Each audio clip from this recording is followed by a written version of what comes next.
Hello, Sportsman. In just 2 weeks, we begin a brand new season here on Practical Sportsman. And while we're getting ready, let's take a look at some home videos tonight, some of the most popular ones of the year. We have a great recipe, pheasant livers. Hey, a lot more. Stay tuned. I'm Fred Trost, and you're watching the Practical Sportsman.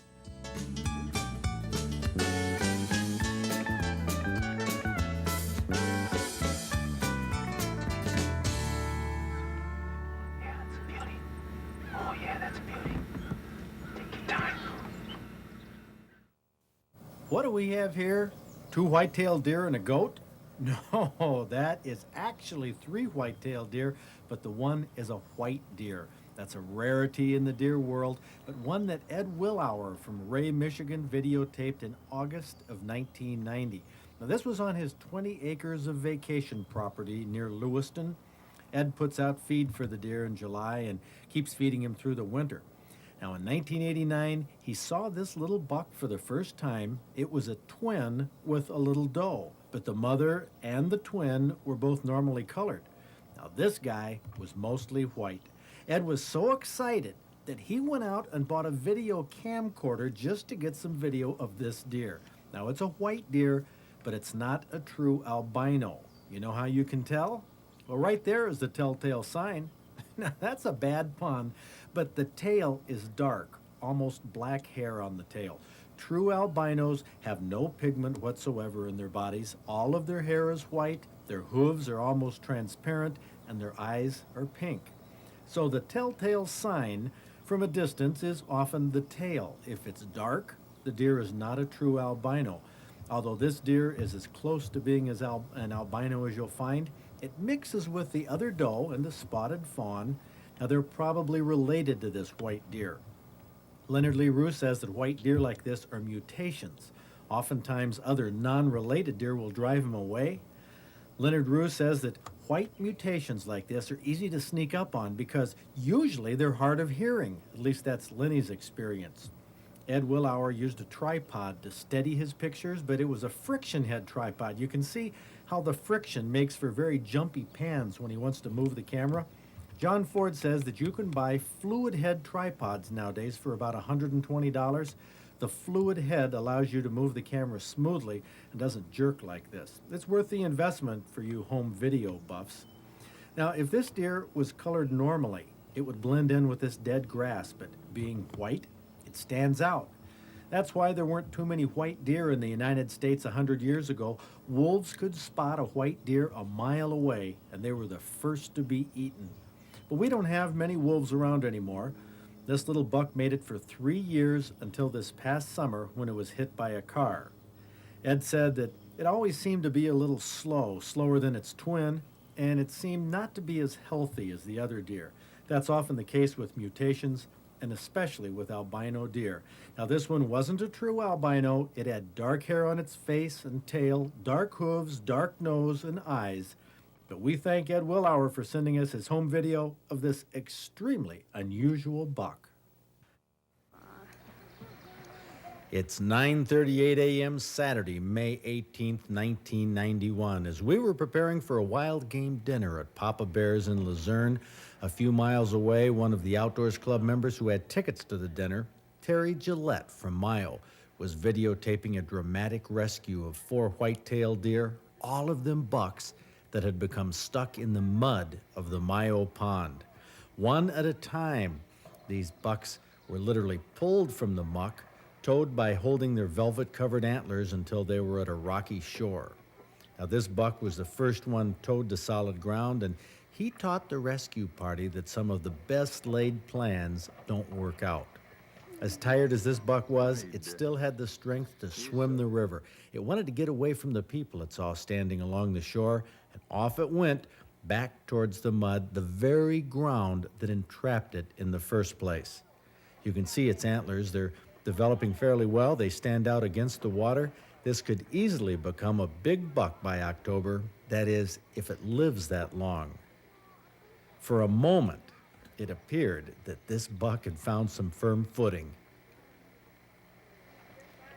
But oh no, now that buck had to head back to the muck that will once again grab it and pull it down where it would die if humans didn't help it out. Now, who are the fellas who are rescuing these 4 bucks? Hunters, of course, members of the Northeast Sportsman's Organization. Hank Needtee is the fellow on the snowshoes. He's also a member of our outdoors club, and he got the idea to run into town to the sporting goods store and purchase a pair of snowshoes right away. He figured it was the only practical way to get out to the deer where he could throw a rope around their heads. Now, he did say that he couldn't have gone much farther than this. His snowshoes were starting to sink in. That takes courage right there.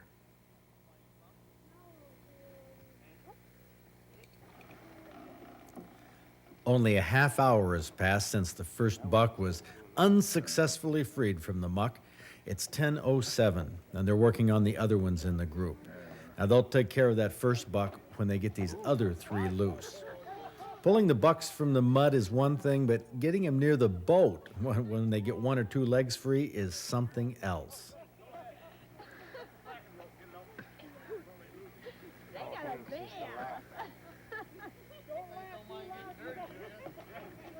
Hank is still okay. That buck is still mired for the count. Many people were lined up on the bridge watching this ordeal. It started at 9:15 a.m. when a motorist who was crossing the Campton Bridge noticed the deer stuck in the mud and called the sheriff's department.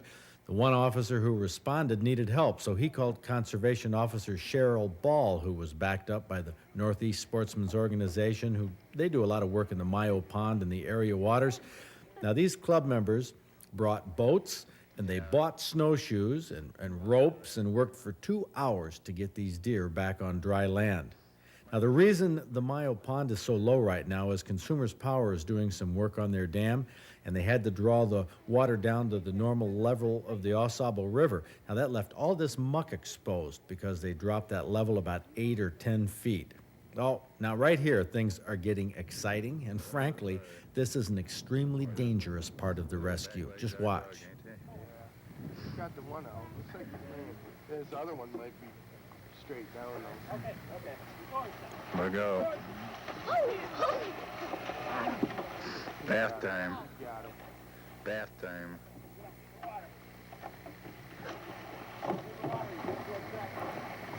Holding this buck by the antlers wasn't good enough. It worked the first time, but this buck was in a bigger panic, it seemed. Gary Soren of Luzerne somehow caught the buck's flailing legs and hog-tied it behind the boat. I don't know how he did it, but it worked. They kept the deer's nose out of the water. Well, actually, the deer did that. I'm sure its eyes were bulging. It had to be hyperventilating, probably frothing at the mouth the way they do when they're stressed. Now, this is the second buck, and they don't want to make the mistake they made on the first one. The time is 10:12. These fellows are going to take a few minutes on shore to grab this deer's leg so it doesn't jump back in the water. While they do this, let's look at how they transported the second buck. Now, this happened 30 minutes earlier, moments after the first buck swam back to the muddy shore. This pond is usually 8 to 12 feet deeper than this. Like I said, the deer are used to swimming across, and their feet don't reach down to this muck. But with the water level lower, exposing all this muddy land, the deer are evidently confused and don't realize they can't cross here. Now look at that huge expanse of muck. I'm sure everyone wondered if deer weren't stranded in other areas of the pond, and if they don't go down in the muck at night where nobody would see them struggle. Now, these deer were lucky. After a few minutes of grappling and tying and holding the upside-down struggling buck, a dangerous act in itself, they had a good enough grip to carry that buck up the bank to a strip of grass where they could set it down and very, very carefully let it go. Now, this is where you have to realize that Bambi was a story, a fictional story. These deer aren't gentle, especially when they're afraid. Their hooves are sharp, and deer are likely to use them when they feel threatened. We know these bucks are being helped, but they don't know that. Well, we thank Terry Gillette and his sister for shooting this footage, and if the deer had any idea what had just happened, I'm sure they would thank the Northeast Sportsman's Organization, but I doubt if these deer know how lucky they are.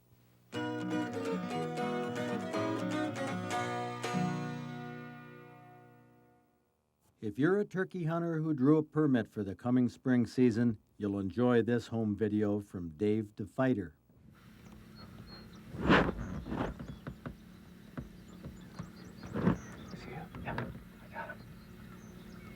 Just at daylight, Dave and his hunting buddy Sam saw a predator.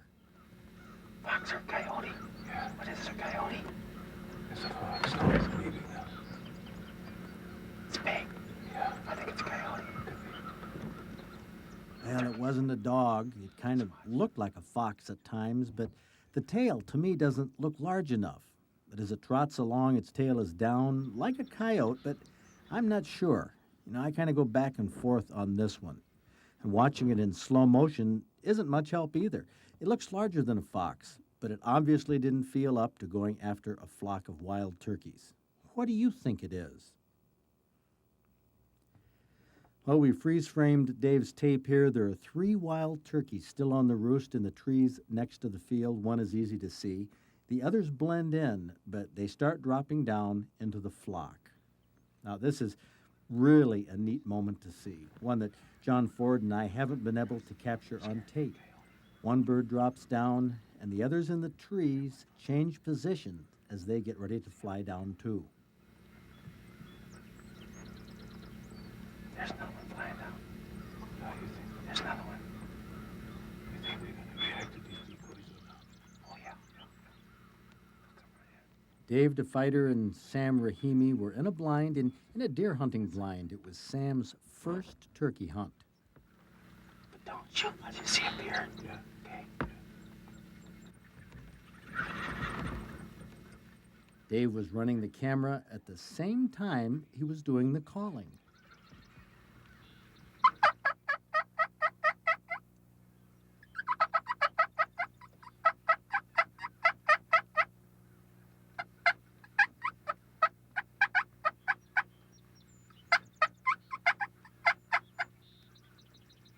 Home video quality isn't as good as our professional equipment, but it does have the capability to shoot at lower light levels. The sun wasn't even up yet. Now, our old cameras couldn't shoot at these levels, but a new one that we're getting will be able to. That's a dark beard. Oh boy, look at the beard on that one to the right. Okay. You know, that silver-headed one. Yeah, that's a beauty. Oh, yeah, that's a beauty. Take your time.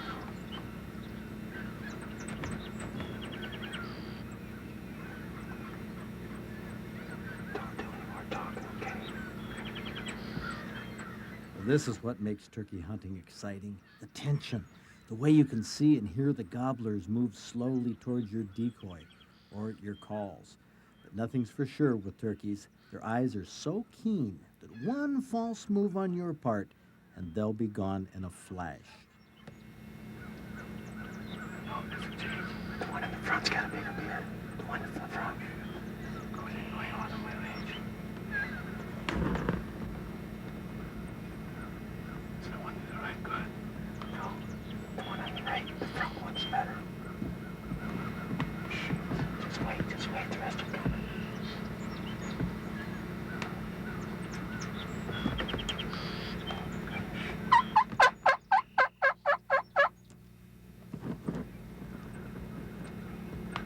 Turns around the other way.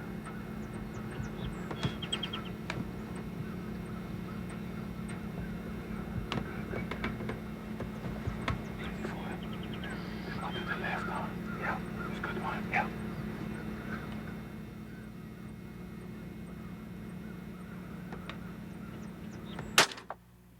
Go get him, go get him. How'd you get up? This is when bedlam breaks out when you're turkey hunting. Everybody gets excited, but Sam Rahimi makes a perfect shot on this gobbler. Flops like a chicken with its head cut off, but that's just reflexes. Way to go, Sam. You can see the rest of the flock fly off in the background. Now, they didn't fly when they heard the shot. In fact, when Sam got out of the blind, many stayed on the ground. They don't fly unless they're really alarmed. Otherwise, wild turkeys just run. Take him in here. Sam Rahimi's first hunt. Hey, I'm sure he's going to want to hunt with Dave again this year. Come in front of the window. I want to see him here. There you go. Oh, nice bird, Sam. Beautiful. Way to go, buddy. A hunter with his first turkey. That makes a memorable video in itself. But what made this story really memorable was the fox or the coyote. We really don't know which that stalked that flock for a while. And then those shots of the birds coming off the roost. You know, it's those kind of things that make the outdoors so much more interesting than non-hunters realize. People who don't hunt don't get to see these things, but thanks to Dave DeFighter from West Olive and his home video, we could.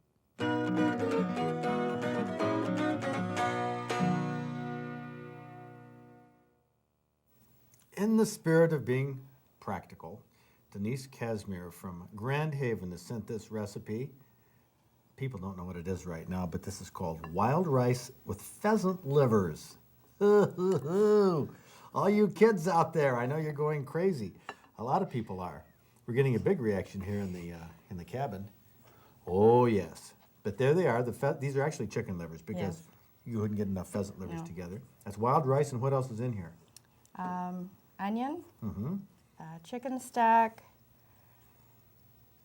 That's interesting. What else? Is that it? Yeah, just about. Well, here, Onion, chicken stack, butter. Okay, I'm going to put some on the plate here. And some people might wonder why I want to feature a liver recipe. Guess why? Because I like liver. Good. Do you like Glad liver, do. Denise? Yes, I like liver. Now, what about your son, Ryan? Do you like Right. liver? Huh? He doesn't like liver? Let's see how he does on that. And here, there's some for you to try. Oh, thanks. Let's go at this now. Actually, pheasant livers are terrific. And the chicken livers? Go ahead. I guess the only thing you can say, some recipes you can say, if you like pizza, you like this recipe. If you like chicken soup, you like this recipe. If you like liver, you like this recipe. 'Cause Well, there's not keep- much. This recipe keeps these livers nice and moist. Because you bake it in the oven, it's in a liquid till the liquid gets absorbed by the rice and keeps these livers really nice and tender. Oh, it is a good way to cook them. Ryan, are you performing? Did you get a piece of liver? How do you like it so far?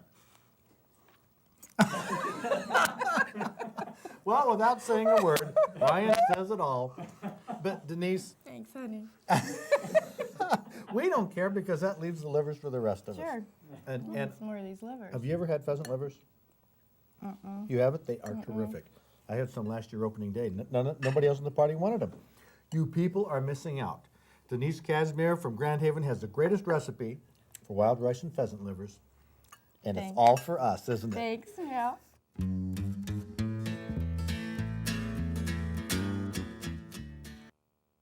We're going to end our summer season next week with a blistering hot chili recipe. I hope you join us, and I hope you can get outdoors this weekend. It's a great place to be. See you next week.